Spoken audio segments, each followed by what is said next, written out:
Rasul sallallahu alaihi wasallam mengatakan, "Ballighu anni walau ayat." Sampaikan dari aku walaupun satu. A'udzu billahi minasyaitonir rajim. Bismillahirrahmanirrahim. Assalamualaikum warahmatullahi wabarakatuh. Innal hamdalillahi nahmaduhu wa nasta'inuhu wa nastaghfiruh wa na'udzu billahi min syururi anfusina wa min sayyiati a'malina. Asyhadu an la ilaha illallah wa asyhadu anna Muhammadan abduhu wa rasuluh. Allahumma salli ala sayyidina Muhammad wa ala alihi wa ashabihi ajma'in. Qala Allah ta'ala fi kitabihil karim. A'udzu billahi minasyaitonir rajim. Bismillahirrahmanirrahim. Walaqad wassayna alladhina utul kitaba min qablikum wa iyyakum an ittaqullah. Shadaqallahul azim. Bapak, ibu-ibu hadirin jamaah salat maghrib Masjid Al-Ikhlas rahimakumullah. Alhamdulillah, marilah tidak henti-hentinya, tidak bosan-bosannya kita memanjatkan puja dan puji syukur kita kepada Allah Subhanahu wa ta'ala, Rabbuna, selaku Tuhan kita, pencipta kita, satu-satunya zat yang layak diibadahi, disembah. Tiada Tuhan, tiada ilah kecuali Allah Subhanahu wa ta'ala. Mudah-mudahan di sisa-sisa kehidupan kita, di sisa-sisa akhir dari hidup kita, tidaklah kita dihidupkan dan dimatikan kecuali dengan kalimat tersebut, kalimat la ilaha illallah Muhammad Rasulullah, sebagaimana wasiat atau wejangan Allah Subhanahu wa ta'ala dalam Al-Quran yang senantiasa diulang-ulang oleh khatib setiap hari Jumat. Wala tamutunna illa wa antum muslimun. Jangan sekali-sekali mati, jangan sekali-sekali menjadi mayat, jangan sekali-sekali meninggalkan dunia ini melainkan kita dalam kondisi muslim, dalam kondisi berislam, beriman, berserah diri kepada Allah Subhanahu wa ta'ala.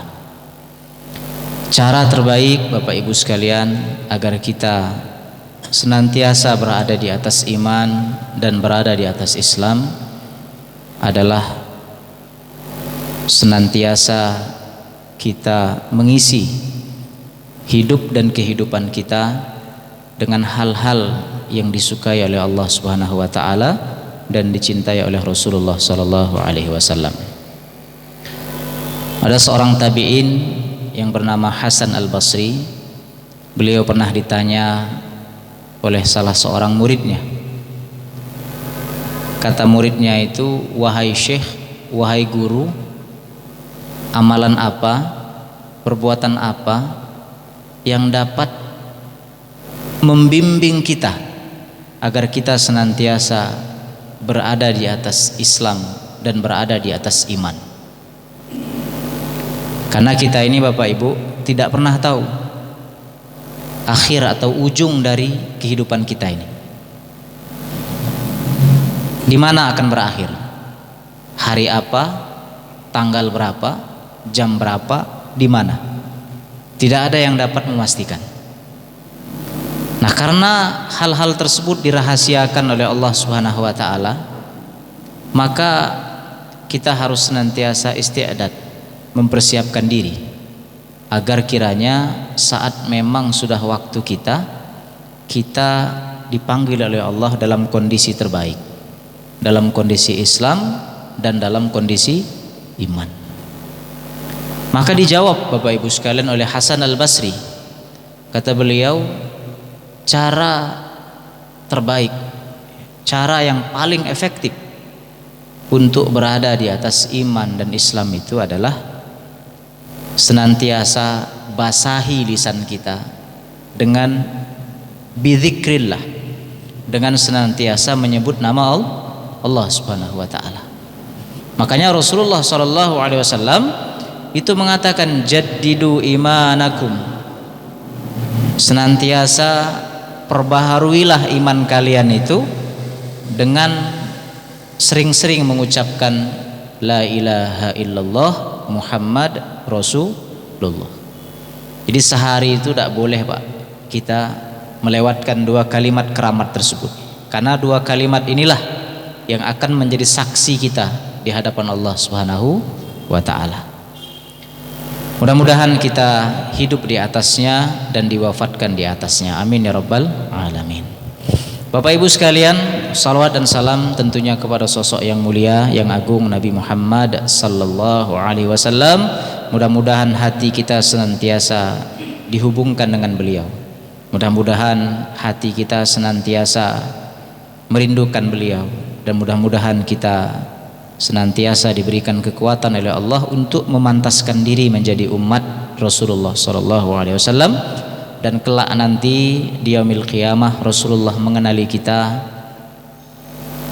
nyireni kita bahwa kita ini adalah umatnya, dan beliau berkenan memberikan kita syafaatnya. Amin Allahumma amin. Allahumma salli ala sayyidina Muhammad wa ala alihi wa ashabihi ajmain. Bapak Ibu hadirin rahimakumullah, alhamdulillah malam hari ini kita kembali akan mengkaji hadis Rasulullah sallallahu alaihi wasallam yang ada di dalam kitab Arba'in Imam Nawawi rahimahullahu taala. Malam hari ini kita masuk ke hadis al-haditsu ats-tsamin wal 'ishrun, hadis yang ke-28. Hadis yang ke-28, Pak. Hadis yang ke-28 ini Bapak Ibu sekalian, ini hadis yang cukup sensitif. Kenapa? Karena hadis ini sering dijadikan dalil bagi suatu kelompok untuk menghukum sesama kaum muslimin. Ya. Hadis ini sering dijadikan dalil oleh beberapa kelompok, beberapa golongan di dalam Islam untuk menstigma sesama muslim itu dengan pelaku-pelaku sesat dan pelaku-pelaku bid'ah. Tidak jarang orang-orang cak kita ini Pak, ini disebut ahlul bid'ah. Dalilnya ya sama dengan yang dalil yang kita imani. Ya. Dalil diantaranya itu adalah yang dimasukkan oleh Imam Nawawi, yaitu di hadis ke-28 ini. Jadi hadisnya itu tidak salah Pak, tetapi standar, manhaj, dan cara seseorang dalam memahami dalil itulah yang kemudian menimbulkan fitnah di antara kaum muslimin. Ya. Nah, oleh karena itu malam hari ini kita akan coba bahas dalam waktu yang ya tentunya tidak akan bisa detail karena waktunya sangat sempit sekali. Tapi mudah-mudahan kita mendapatkan ibrah ataupun pengetahuan lah terhadap apa yang disampaikan oleh Nabi pada malam hari ini. Kita mulai Bapak Ibu sekalian. Bismillahirrahmanirrahim. An Abi Najih Al-Irbad bin Sariyah. Jadi hadis ini diriwayatkan oleh seorang sahabat yang bernama Irbad bin Sariyah. Irbad, ya. Irbad bin Sariyah. Ini sahabat yang termasuk sahabat senior, ya. Irbad ini Bapak Ibu di antara para sahabat Nabi yang sering meriwayatkan tentang Nabi berkaitan dengan hal-hal yang melankolis, Pak. Melankolis itu apa bahasa anak muda sekarang? Yang agak sedih-sedih gitu ya. Nah, itu Irbad, Pak. Jadi beliau terkadang menahan diri kalau berkaitan dengan yang senang-senang, enggak. Tapi kalau soal sedih-sedih yang berkaitan dengan Nabi, perpisahan, ya, lama tidak berjumpa dengan Nabi, nah ini sahabat ini sering meriwayatkan itu. Dan termasuk beliau ini sering meriwayatkan hadis-hadis yang berkaitan dengan masa depan umat Rasulullah SAW. Ya. Nah, Apa kata beliau, Bapak Ibu sekalian? Kata Irbad bin Sariyah radhiyallahu anhu, Allah ridho kepada beliau. Qala, beliau berkata gini, Pak. Wa'adhana Rasulullah sallallahu alaihi wasallam. Rasulullah sallallahu alaihi wasallam, kata beliau, memberikan wejangan, memberikan nasihat, memberikan pesan, memberikan wasiat kepada kami.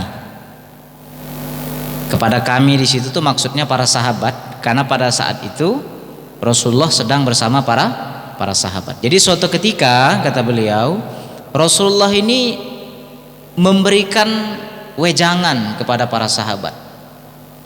Dan ini, Pak, terjadi di ujung-ujung masa hidup Rasulullah sallallahu alaihi wasallam. Ini setelah kembali dari Fathul Makkah. Jadi setelah balik dari Fathul Makkah itu kurang lebih 3 bulan, itu kan Rasulullah mengalami sakit, Pak. Yang sakitnya itu seminggu terakhirnya itu yang sangat parah, sampai Rasulullah itu pingsan bangun, pingsan bangun, pingsan bangun, karena beliau dilanda demam yang sangat parah. Bahkan kata beliau, demam yang aku alami ini itu setara dengan 100 orang demam di antara kalian. Bayang gak, Pak? 100 wong demam itu setara dengan demamnya Rasulullah itu panas yang setara dengan 10 orang yang demam. Makanya pingsan bangun, pingsan bangun, pingsan bangun. Nah, itu yang dialami Nabi, Pak. Ya. Nah, jadi di tahun-tahun terakhir Rasulullah itu, Pak, ketika beliau hampir wafat di tahun terakhir itu Rasul memang sering, Pak, memberikan wasiat-wasiat, ya, memberikan nasihat-nasihat, memberikan kabar-kabar, memberikan khobar-khobar, informasi-informasi tentang apa yang akan terjadi pada umat ini. Nah, termasuk pada malam hari ini, Pak, hadisnya itu kata Irbad bin Sariyah, wa'adhana Rasulullah sallallahu alaihi wasallam mau'izatan. Nabi memberikan kepada kami wejangan, nasihat. Yang wejangan itu, Pak, nasihat itu yang disampaikan Nabi itu, Pak, nasihatnya itu, isi nasihatnya itu wajilat minhal qulub. Itu saking dahsyatnya nasihat Nabi itu, Pak, membuat hati para sahabat itu merasa takut, merasa meleleh, Pak, merasa tersentuh, gitu ya.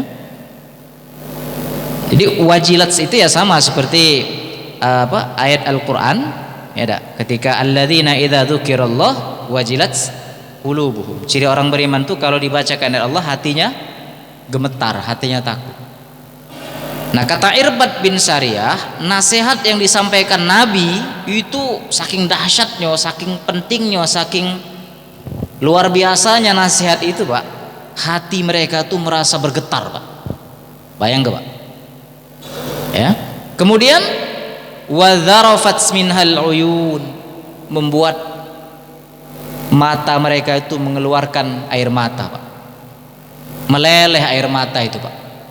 Bayangkan, Pak, nasihat itu, Pak, membuat hati wong bergetar dan kemudian membuat wong nangis, Pak, sampai berderai air mata, Pak. Kira-kira nasihat apalah yang disampaikan Nabi itu, Pak. Saking jiwa-jiwa suci, hati-hati tulus para sahabat itu bergetar dan meleleh dan membuat air mata mereka itu berlinang. Tentu ini bukan nasihat sembarangan, Pak. Saking dahsyatnya nasihat itu, Bapak Ibu sekalian, apa kata para sahabat, Pak, yang kumpul saat itu? Faqulna, kami berkata, ya Rasulullah, wahai Rasulullah, ka'annaha mau'izatu muwaddi'.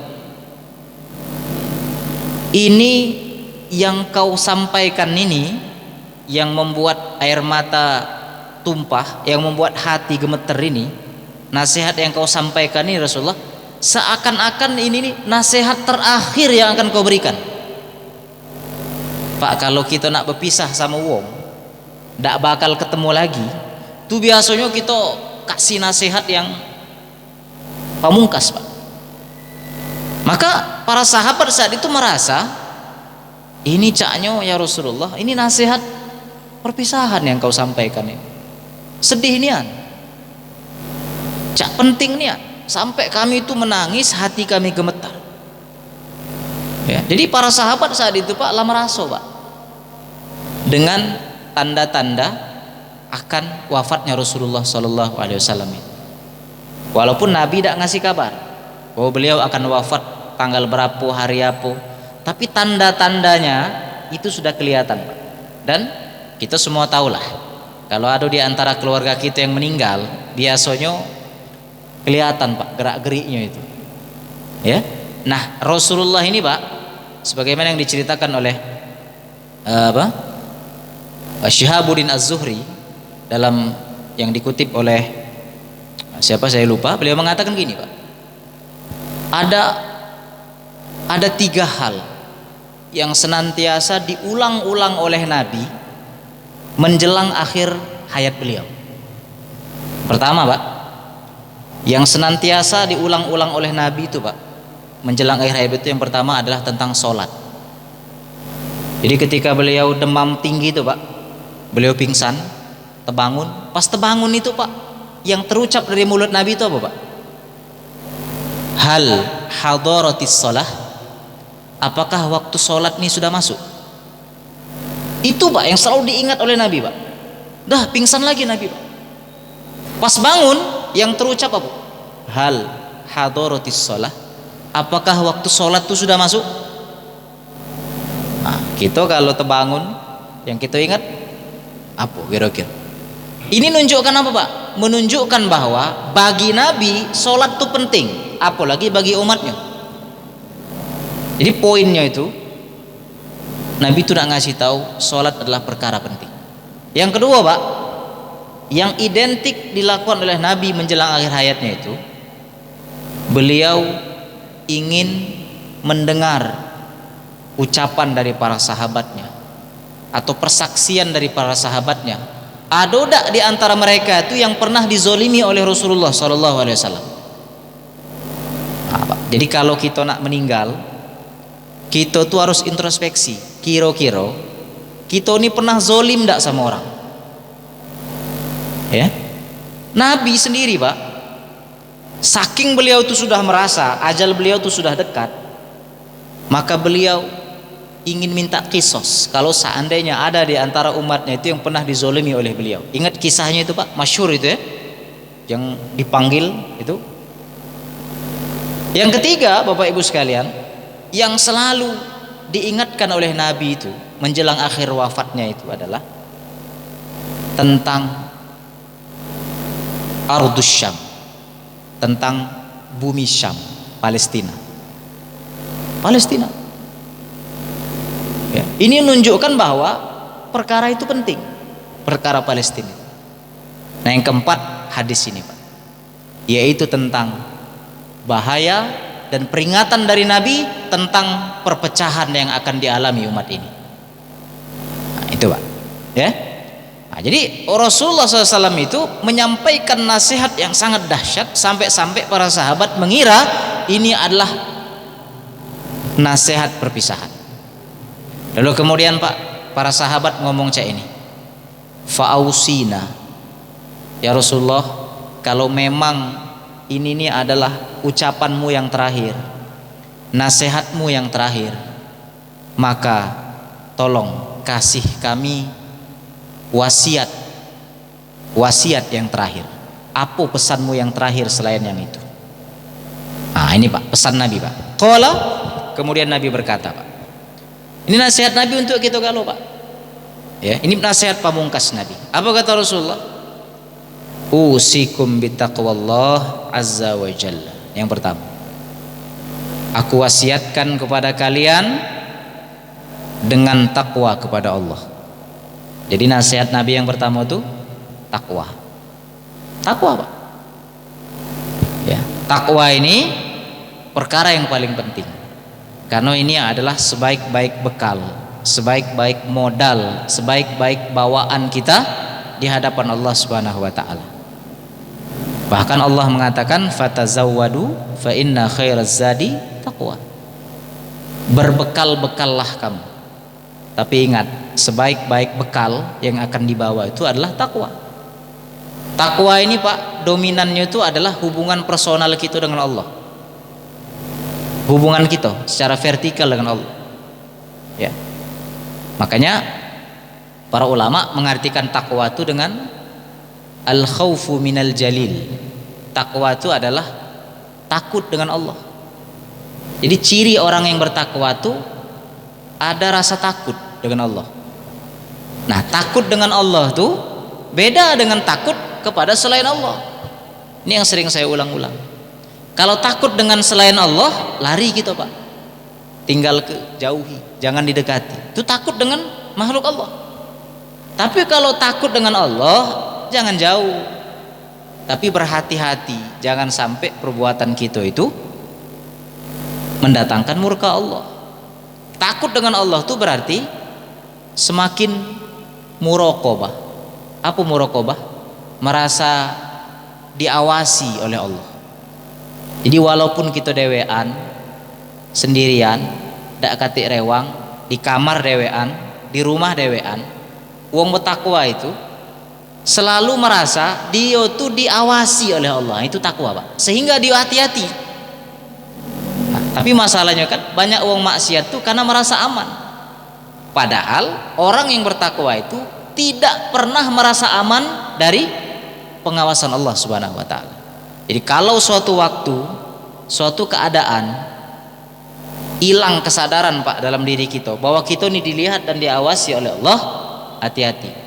Perasaan takwa itu pecahnya sudah mulai bergeser. Saya tidak katakan hilang, bergeser. Makanya itu perlu dirawat ketakwaan itu. Makanya kata Ali bin Abi Thalib, wal amalu bitanzil. Setelah takut dengan Allah tuh beramal. Jangan takut tapi tidak beramal. Kata yang digawe ke. Ya. Kemudian al-qana'atu bil qalil. Yang dinju Allah tuh terima. Dapat 100.000 bersyukur. Dapat 50.000 terima. Dapat 30.000 terima. Dapat 1 juta terima. Biasa kalau banyak itu bersyukur, kalau dikit yang enggak ada bersyukur. Kemudian al-isti'dad liyaumir rahil. Siap-siap. Persiapkan bekal apa yang nak kita bawa menghadap Allah. Itu ciri orang bertakwa juga. Ya, jadi kalimat Nabi itu takwalah kepada Allah, jangan kita bingung. Pahami apa yang dimaknai oleh para ulama. Dengan definisi yang gampang misalnya. Al-imtithalu awamirillah. Takwa itu laksanakan semua perintah-perintah Allah. Wajtinabu nawahi, dan jauhi yang dilarang Allah. Itu simpelnya kata Al-Ghazali gitu. Paling gampangnya, ya. Tapi kalau definitif cak tadi. Takwa itu intinya takut dengan Allah. Nah, semua yang kita lakukan tuh Pak, kalau dasarnya takut, nah insya Allah minim kita dari kesalahan.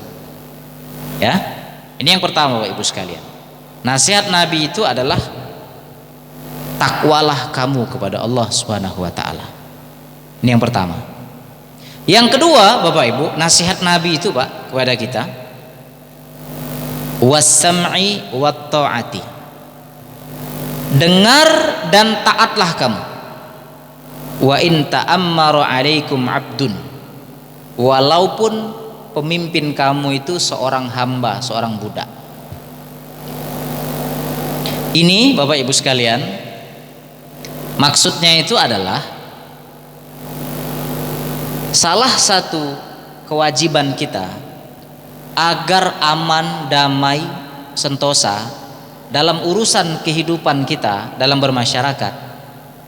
Pemimpin yang sudah kita sepakati dia adalah pemimpinnya, maka wajib kita dengar dan taat terhadap apa yang diperintahkan selama perintah itu bukan kemaksiatan.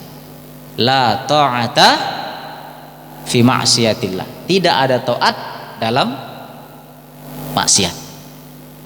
Makanya Al-Qur'an kan mengatakan, ini kita hafal galau Pak.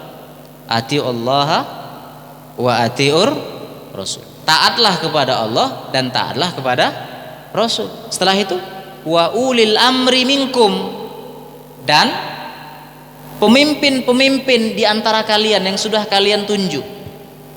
Tapi lihat kalimatnya Pak, ketika disuruh taat dengan Allah dan Rasul ada kata atiu, tapi ketika ulil amri tidak ada kata atiu. Maknanya apa?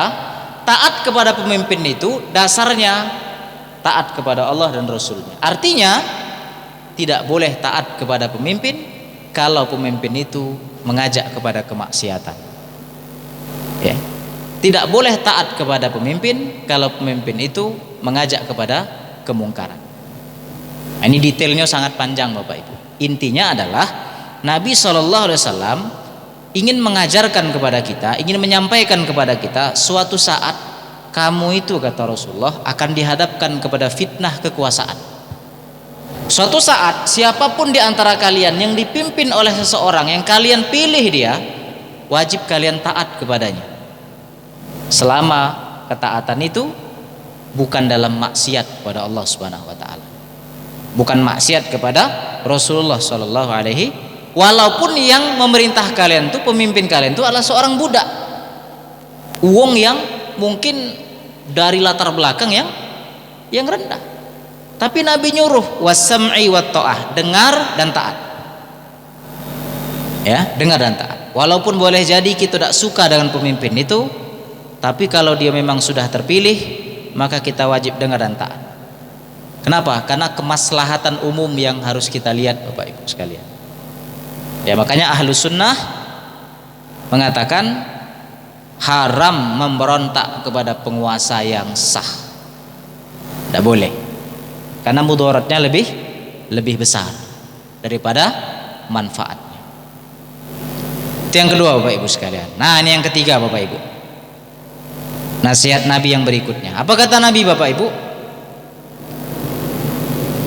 Fa innahu man ya'ish minkum. Sesungguhnya kata Nabi, siapa saja yang hidup di antara kalian, ya, siapa saja yang di antara kalian yang hidup setelah aku ini, kata Nabi, fasayaru ikhtilafan katsira. Siapa saja yang masih hidup setelah ini, dia akan melihat perdebatan yang sangat banyak. Ini prediksi Nabi, Pak. Prediksi Nabi ini bukannya tukang nujum, tetapi ini wahyu.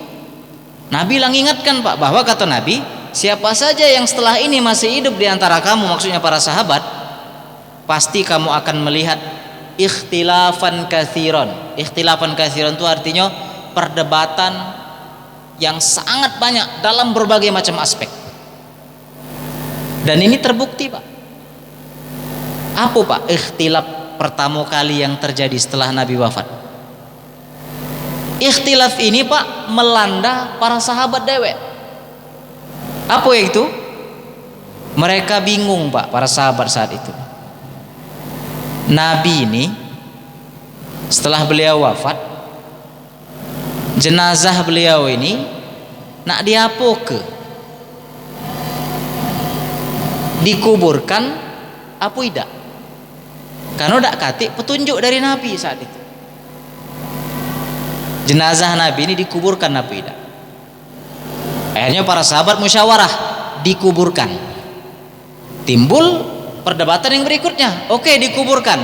Sekarang jenazah Nabi ini dikuburkan di mana? Di tanah mana? Di tempat mana?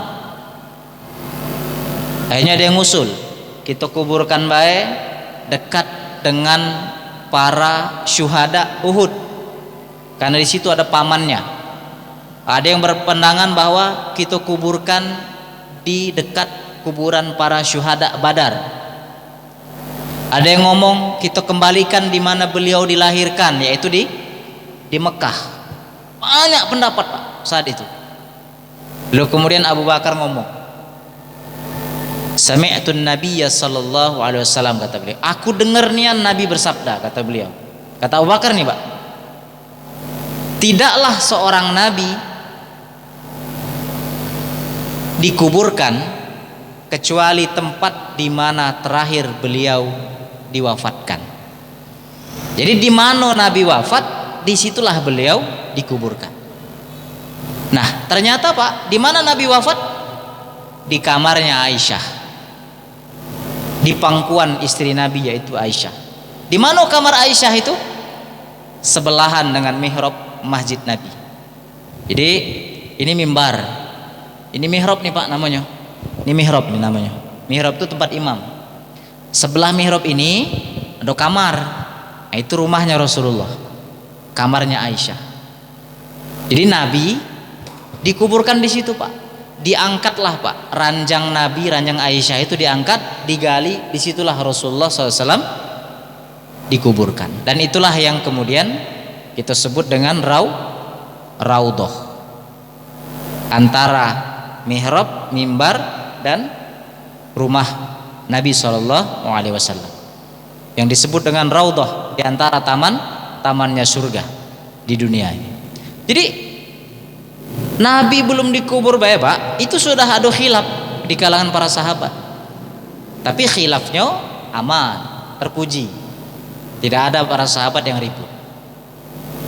Dan setelahnya Pak, terdengar kabar misalnya di luar kota Madinah, setelah tahu Nabi Muhammad itu wafat, ada yang banyak murtad, ada yang ngaku Nabi palsu, ada yang ngaku Nabi, ada betina ngaku Nabi, ada lanang ngaku Nabi, ada pengikut pula Pak, ada jamaah pula Pak. Jadi Nabi palsu itu lah ada sejak zaman dulu. Di Indonesia ini banyak Pak. Dan anehnya ada pengikut. Ada pengikut. Di Indonesia ini paling laku Pak jualan tentang agama itu. Betapa 5 hari di pucuk gunung turun punya kesaktian, ngaku dapat Nabi, percaya, dan ada yang melok. Yakinlah itu. Ya, hanya jual kesaktian sedikit. Dan itu sudah ada pada saat itu. Diperangi Pak oleh Abu Bakar. Kemudian ada gerakan anti bayar zakat. Tak galak bayar zakat karena alasan mereka, dulu kita bayar zakat itu karena Nabi masih hidup. Sekarang Nabi lah wafat, maka zakat tak usah lagi. Diperangi oleh Abu Bakar. Kata Abu Bakar, wallahi sa'uqatil man farraqa bainas shalah waz zakah. Demi Allah akan aku perangi wong yang memisahkan antara kewajiban salat dan kewajiban bayar zakat. Wah, itu dahsyat Pak. Maka kata Nabi ini Pak, fa innahu man ya'ish minkum, siapa yang hidup setelah ini, setelah Nabi ini, ya termasuk kita, fasayaru ikhtilafan katsiran, kamu pasti akan melihat banyak khilaf, banyak perbedaan pendapat, banyak pertengkaran, banyak kisruh. Ya, itu sudah Nabi jangan Pak, sudah Nabi sampaikan, sudah Nabi ingatkan sejak jauh-jauh hari. Dan ini sunnatullah Pak, bukan berarti berbeda itu tidak boleh, bukan berarti berbeda itu tidak boleh. Bahkan dalam syariat ini ada yang sifatnya sawabit, ada yang sifatnya mutaghayyirat, ada yang usul, ada yang furu'. Dan ada yang furu' yang dibolehkan memang dalam rangka memudahkan kita. Misal tentang sholat, ada usul, ada furu'nya sholat itu. Usul sholat itu apa? Misalnya jumlah rakaatnya, yang subuh 2, yang zuhur 4, yang asar 4, yang maghrib 3. Itu usul, tidak boleh dirubah-rubah. Mentang-mentang baru lari dari depan mata merah ke ujung sana ke Balai Makmur sehat, dikitnya subuh ini 2, tambahnya 3, tidak boleh. Itu usul. Usul itu pokok. Nah, yang furu'nya apa? Gerakannya misalnya. Ada yang sujud mendahulukan tangan, ada yang mendahulukan lutut. Nah, ini namanya tanawu Pak, variatif dalam ibadah. Ada yang baca iftitahnya Allahumma ba'id baini wa baini khotoyaya, ada yang Allahu akbar kabira, ada yang subuhun qudusun dan sebagainya. Ini boleh milih. Bedanya itu tidak apa-apa karena diajar ke variatif. Bahkan kata As-Sobuni, ini dalam rangka untuk supaya kita tuh tidak monoton Pak. Kalau malek baca rukuk tuh selalu subhana rabbiyal a'zimi wa bihamdi misalnya. Boleh sekali-sekali diganti misalnya subhanakallahumma rabbana wa bihamdika Allahumma gfirli, atau subhana rabbiyal azim, subhana rabbiyal azim. Boleh. karena itu variatif. Nah, perbedaan yang cek itu tidak apa-apa. Itu ya, perbedaan cek itu tidak apa-apa. Tapi ada ikhtilaf yang tidak boleh tadi dalam masalah usul, dan ternyata itulah banyak muncul Bapak Ibu ketika Rasulullah wafat. Dan puncaknya terjadi itu pada masa setelah terbunuhnya Utsman bin Affan. Puncaknya itu pada masa Khalifah Ali bin Abi Thalib, yaitu setelah pasca perang Siffin muncul berbagai macam firqah yang berbeda banyak dalam masalah usul. Ya, nah ini Pak, ikhtilaf yang banyak sekali. Ya, di antara kaum muslim. Dan ini sudah diprediksi oleh Nabi jauh-jauh hari. Maka untuk menghadapi atau bagaimana cara menetralisir atau agar kita tidak terjerumus atau kita selamat Bapak Ibu dari perbedaan yang banyak itu, kalaupun kita masuk dalam wilayah ikhtilaf, kita masih dalam kondisi yang benar, maka nasihat Nabi ini Pak, fa'alaikum bisunnati. Kalau kamu menyaksikan perbedaan pendapat yang banyak, ini beda,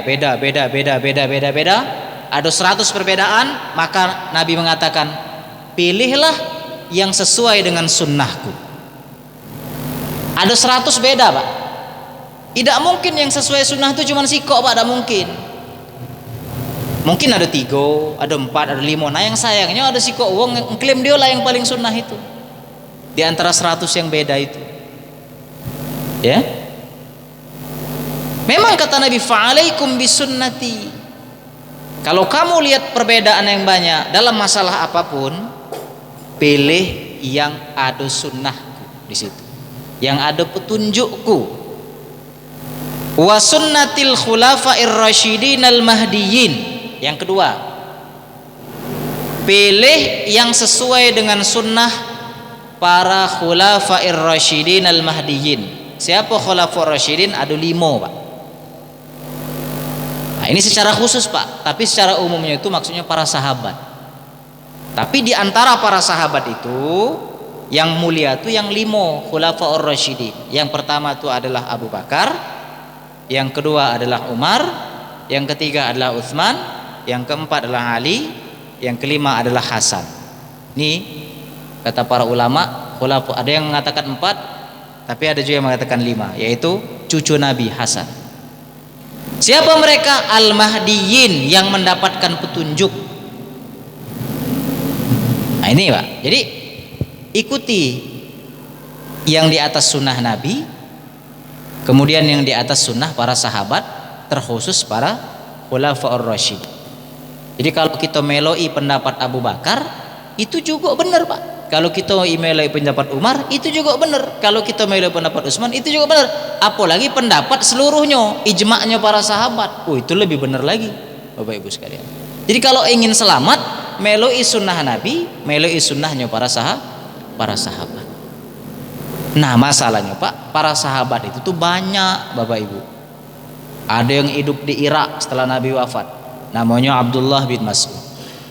Ada yang tetap tinggal di Mekah misalnya. Ada yang tetap tinggal di Madinah, mencar-mencar Pak. Nah semua sahabat ini nanti punya pengikutnya inilah yang kemudian mengembangkan pikiran-pikiran para sahabat itu. Tapi semuanya rata-rata sepakat dalam usul, walaupun nanti kemudian berbeda dalam furu'. Nah, itulah yang kemudian lahir mazhab-mazhab itu. Selama dia di atas sunnah dan ada petunjuk dilalahnya dari para sahabat, ambek, tidak apa-apa. Makanya jangan mengklaim cuman kitalah yang meloi sahabat. Ya, karena sahabat itu banyak. Cak mana kalau sahabat berbeda pendapat? Nah, sahabat mana yang mbek? Nah, bingung dia kan? Ya. Nah, kata Rasulullah SAW, jadi kalau kamu melihat banyak perbedaan pendapat, pening pala kamu. Nah, bahasanya mah itulah Pak. Ama kebanyakannya pening pala aku. Tidak usah pening Pak. Lihat yang mana ada dalilnya dari sunnah, yang mana ada dalilnya dari agama ini, baik dari sunnah Nabi atau sunnahnya para sahabat ataupun generasi-generasi di bawahnya.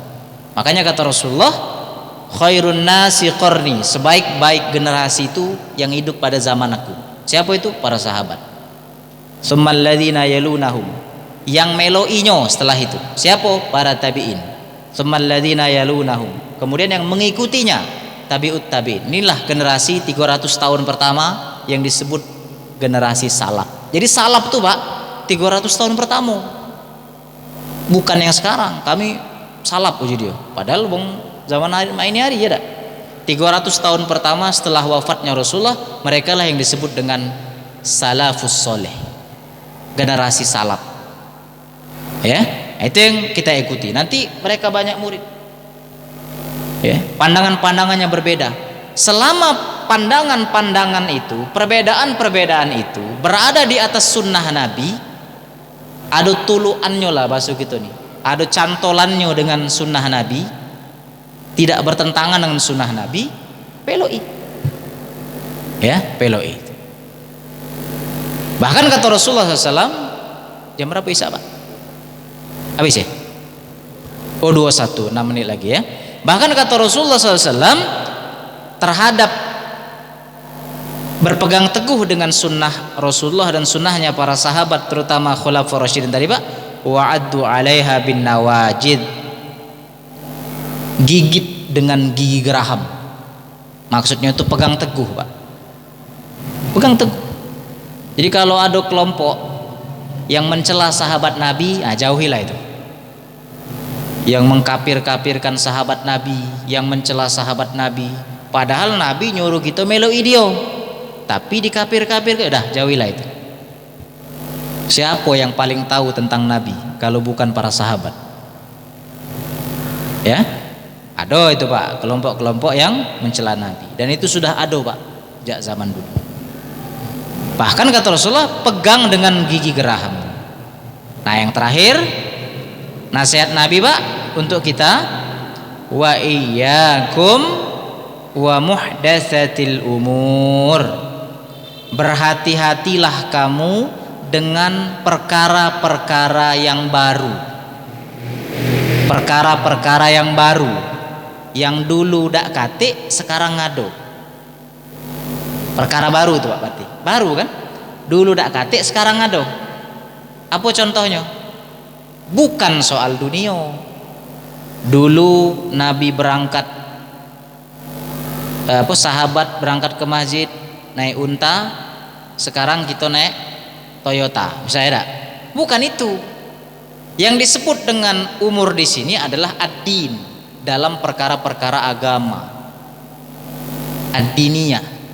Nah kata Nabi, hati-hati kamu dalam perkara-perkara baru dalam masalah agama. Ya, bahkan lebih tegas lagi, Syekh Yusuf Al-Qaradawi mengatakan perkara agama itu maksudnya adalah dalam perkara-perkara akidah. Hati-hati perkara-perkara baru dalam masalah akidah, masalah rukun iman misalnya. Ada yang mengatakan misalnya rukun iman ada berapa Pak? Ada 7 atau 8? Oh ada 6 ya, kalau nambah ya. Yang ngomong 7 itu perkara baru Pak, itu akidah. Hati-hati ya. Katanya ada Nabi setelah Nabi Muhammad, itu akidah, perkara baru. Muhammad itu harusnya bukan yang layak dapat wahyu, harusnya Ali bin Abi Thalib misalnya.